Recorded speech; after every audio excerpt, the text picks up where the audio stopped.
Today, we remember a friend, colleague, and someone who made a lasting impact on so many lives. Paul Rushforth was a guest here on the Ottawa Real Estate Podcast multiple times and was always the face of Ottawa Real Estate, hosting the open house show on CFRA for the last 19 years. Our thoughts are with Paul's family, friends, and everyone whose life he touched. Rest in peace, Paul. Your legacy will live on and you will be deeply missed. Dave, we just had the intro about Paul Rushforth. Terrible news that kind of spread through the Ottawa real estate market this past week. Paul was obviously a gracious guest on this show, always willing to give a helping hand to anyone really in the Ottawa real estate market. And we just wanted to, give our thoughts and prayers to Paul's family and everyone he touched over the many years of being really the face of Ottawa real estate. Yeah, certainly tough news Friday. And I think everyone that listens to this show definitely knows his name, whether you're a home buyer, whether you're just a casual real estate onlooker or in the industry, you've come across him or been at a charity event that he's sponsored, helped out in the community, and has always been a good friend to many. So he'll definitely be definitely missed.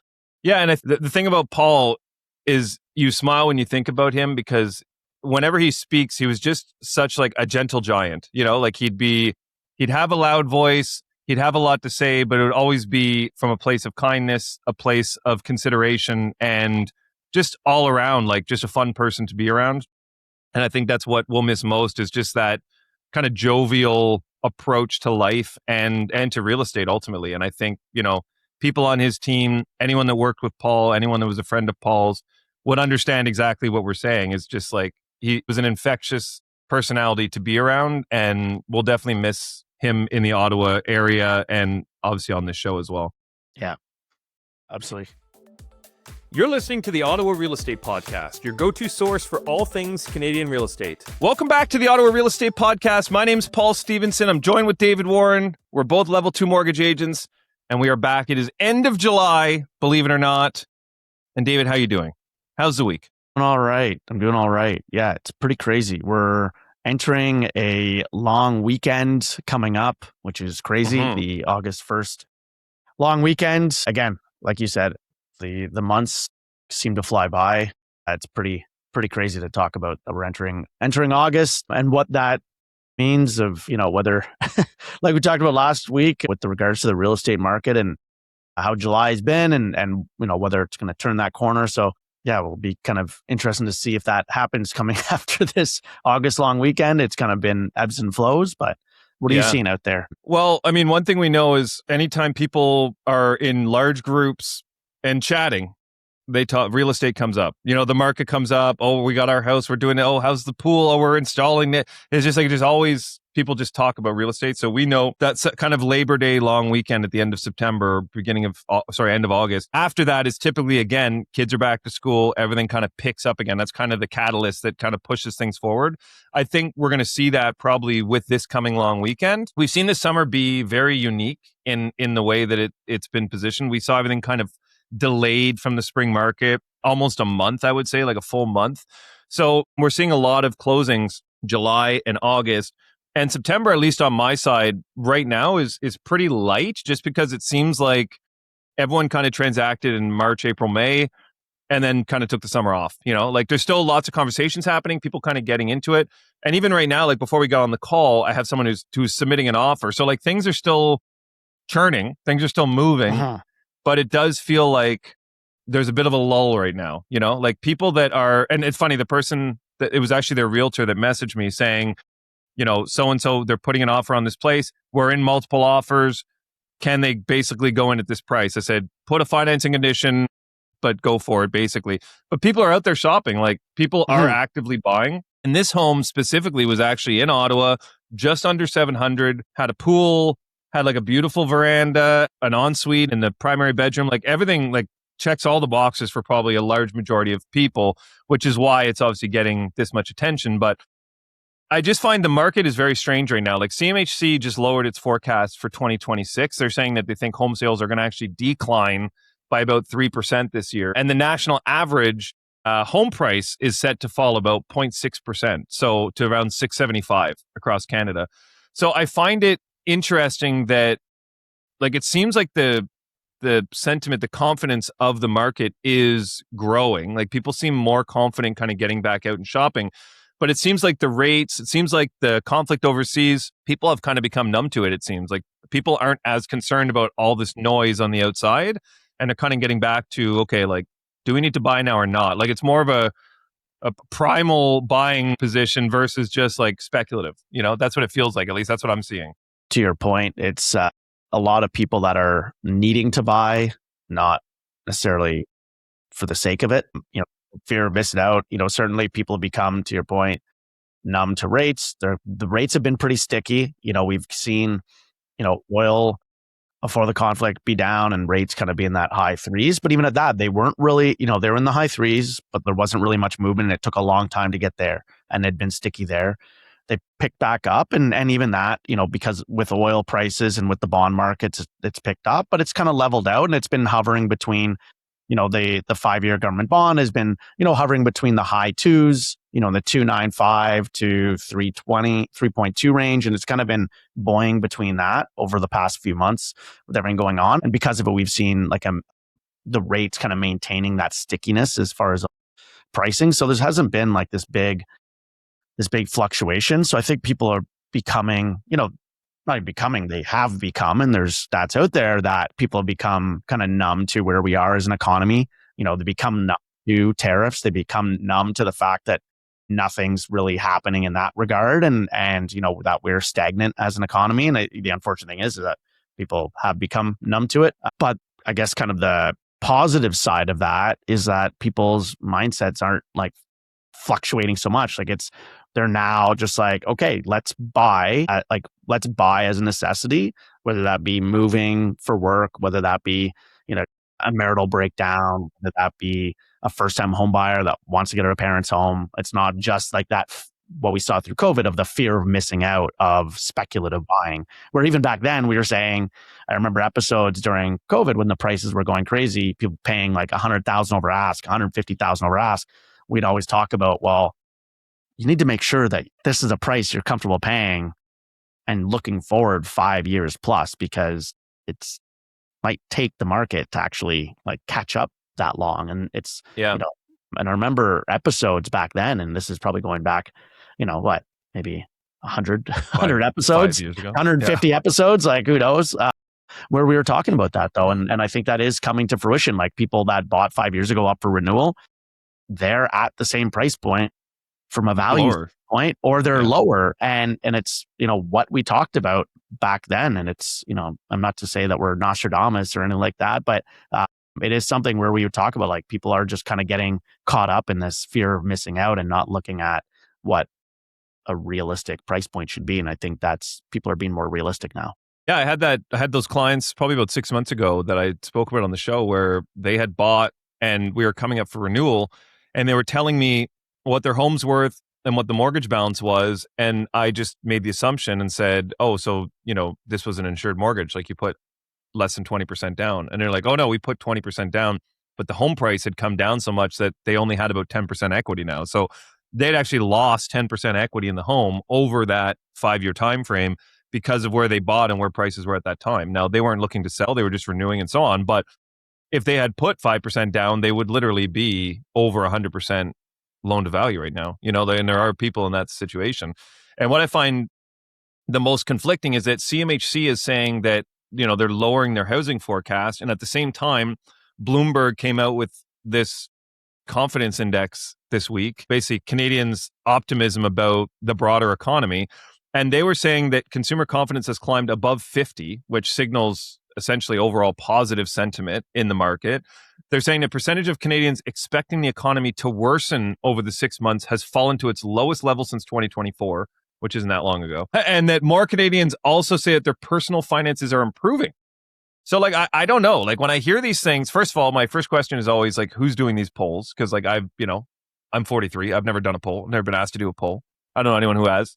So like, who are they at? Who are these polls going out to is the first question. I say that about anything. If they're saying, oh, this is the number one ranked NHL team in Canada by public opinion, like, well, who are they polling? Like, so I always question the polls just to start. That's my skepticism. But just in general, like, if you talk to the average Canadian, I would say most people, and put it in the comments how you feel, do you feel your financial situation has improved over the last, say, 6 months or a year? Or do you think it's the same? And what's your outlook for the future?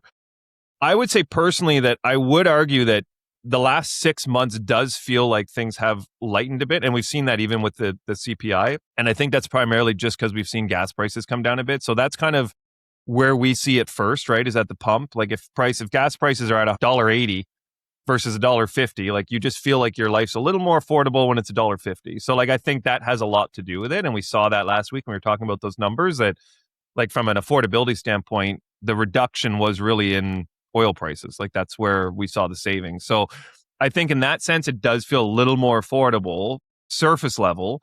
But if you look at like the overall cost of living, I mean, to me, it's obvious that it's going up. And I don't know if I would say I'm optimistic for it getting even more affordable in the next 6 to 12 months. But I think a lot of that is the uncertainty about the trade agreements and things like that. But I was just surprised to see that the general take, at least through this survey, is that Canadians don't expect things to worsen over the next 6 months, which I'm not saying they are going to worsen, but the fact that more people think it's going to get better versus worse is mildly surprising to me, just given where we are and the uncertainty of all of these, like mostly the trade agreement is the biggest thing. But there's a lot of things that are, like we're talking about, like the foreign buyers ban. These things are all things are expiring or starting in the next 6 to 12 months. And like that will definitely move the economy one way or the other. So what do you think? Like, what's your confidence level, I guess, according to Bloomberg? What's David's Canadian Confidence Index? What are you thinking is going to happen here? I mean, I would say my confidence level in the Canadian economy is not very high, and for a myriad of reasons. Obviously, in international trade, where we stand with that. So from a GDP growth, which drives our economy, which drives all the major industries that have increased tariffs associated with them. CUSMA being in this stall pattern. There are some small wins, this week, which small but large. It's still to roll out what it's going to look like. But this past week, I think 9 or 10 provinces signed on to reduce interprovincial trade tariffs and barriers, which ironically enough, our tariffs amongst our own provinces on like alcohol sales from like BC wineries to Ontario is actually higher than if they were to sell into the US. Like you could buy Canadian alcohol cheaper in the US because we tariff ourselves in amongst the provinces so high, as an example. So like seeing that this past week, which was, I know it had been talked about pre-election, and that was, what a couple of the campaigns were being run on, or one of their things. So kind of seeing that roll out is very good from that I see. But as a broader economic standpoint, like there's nothing being done right now that is kind of giving me confidence. There's not, new oil and gas projects being started. There's not, export of LNG or anything like that projects being started. There's no like apparent negotiations on tariffs or free trade with our trading partners. And it's just become more and more contentious. So that kind of diminishes things on that confidence level. From a confidence level of the real estate market, I think something you touched on, that foreign buyer ban is up in 2027.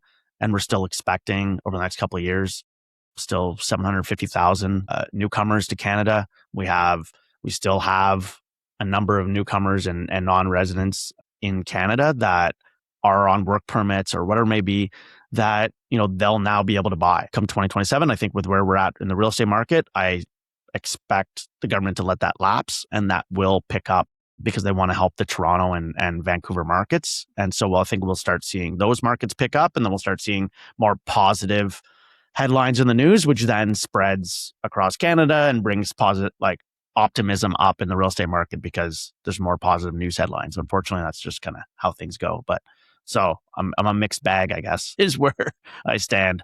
Are you thinking of buying or selling a residential property?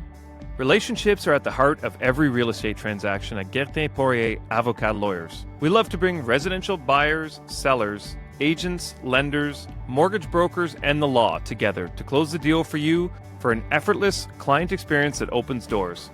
Call us at 613-744-4488 or visit our website at guertinpoirierlaw.ca. Let's get to the heart of your deal. Even the best photographer can't hide drywall dust and paint splatter. And every day you delay listing could mean missing peak spring pricing in Ottawa. A to Z Cleaning Expert gets your property truly photo ready. Don't risk going to market half ready. Mention TowRep at atozcleaningexpert.com to receive priority scheduling for your next listing. Your home is one of your biggest investments, and the team at Big Westboro can help you protect it. Our expert brokers will find the perfect coverage to keep your home and belongings safe.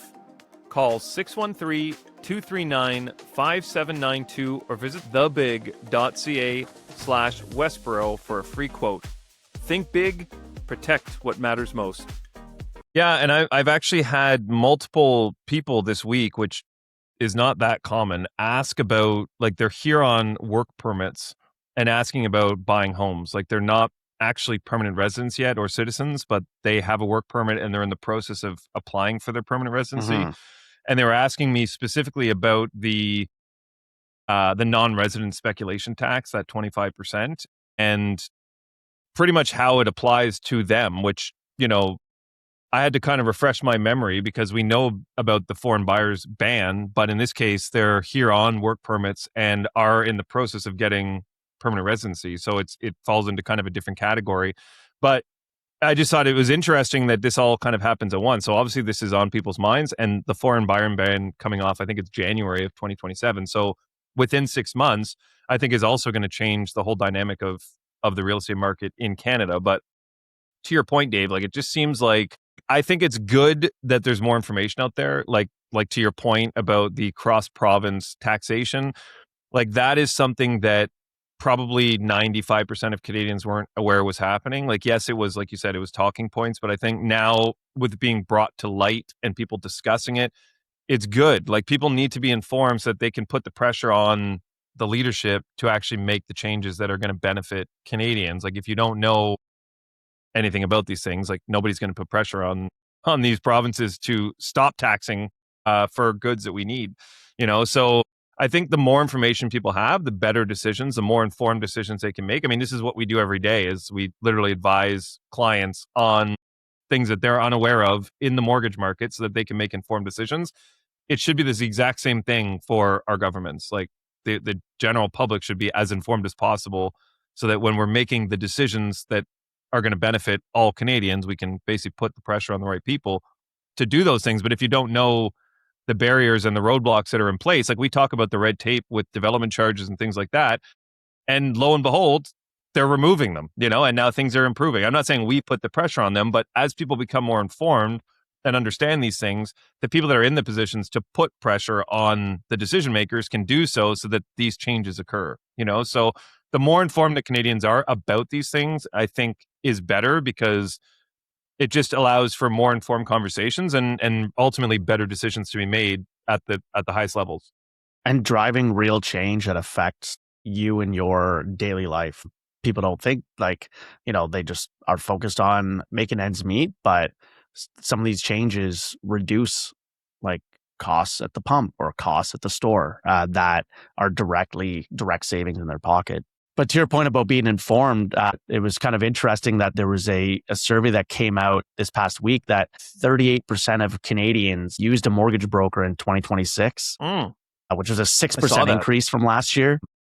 I know for a number of banks, like one of the red major banks, that over 50% of their mortgage volume comes from the mortgage broker channel. But 48% of first-time home buyers are using mortgage brokers. And, you know, really kind of, you know, it's a 10% increase from 2024. So a pretty big jump that we're seeing. And a lot of that leads to, in the main points that they bring up, or ones that we're bringing up right now, is that, you know, they want help with comparing multiple lenders instead of just one bank, understanding the mortgage process, choosing the right product, not just the lowest rate, navigating qualification rules, long-term affordability. But 54% cited access to best rate as their primary reason for using a broker. 33% wanted multiple lender quotes. 31% valued understanding their options and the mortgage process. 26% wanted recommendations. So to your point, what's nice is that, you know, at least in our sphere of the real estate industry, is people gravitating towards more information, wanting to learn more, knowing, going online, listening to various different mediums of information, whether it be podcasts like this or news articles and things like that, to get well informed of what's out there. And it's not just walking into your local branch thinking that they're going to take care of you, or that they're even the best suited to give you that advice. And so it's, obviously we're seeing that over the years from when we started 14 years ago in this industry, that number was probably in the single digits of who was actually using a broker. So to see that come up to 48% for first time home buyers, obviously, a lot of, that's usually the younger demographic that, so they're much more doing much more research and coming to the table more informed. So I think that's where, kind of that broker advice kind of leads to. But I thought it was really, really, good to see. Obviously, we are brokers, but more so in that people are taking the time to do the research, to be more informed, to know what options are out there instead of just, being ignorant or lazily just kind of, choosing what the first option is or, something of that nature. And it's not, I don't mean to discredit those that do that, but obviously the more informed you are, like thinking about this affects your bottom line, your monthly expenses. Shopping around is not a bad thing. There's a reason why people look at flyers every week still. Yeah. I think also like something that I think goes under the radar is also the amount of effort and focus there's been within the broker network to grow it as well, right? Like the amount of resources we have, like our lender partners, our brokerages, obviously, you running a brokerage, supporting your agents, things of this nature that allow us to provide better advice, have more tools, be able to have like even just automating certain things that pull us away from actually advising clients day to day. Like these sorts of things do lift the industry, right? Like I think you said it was 10% for first time buyers. That I think is a testament to the information that is out there, because even when I talk to people now, they're much more informed. Like even though they're coming to talk to a mortgage broker, they're much more informed than they were 5 years ago, 10 years ago. Like when we first started in the industry in 2013, which seems like a lifetime ago, like we were still doing paper-based applications. Like literally people would come in, faxing, fill out the application by paper, and we would manually enter it into the computer. Like that's the level. And it sounds insane to say that today because everything is so digitized. But I mean, that was just the industry. People, like when I left the bank, my understanding at the bank where I was doing mortgages was that brokers were for people that were on their last, the last option, right? Like they can't get approved by anyone. They have to go to a broker.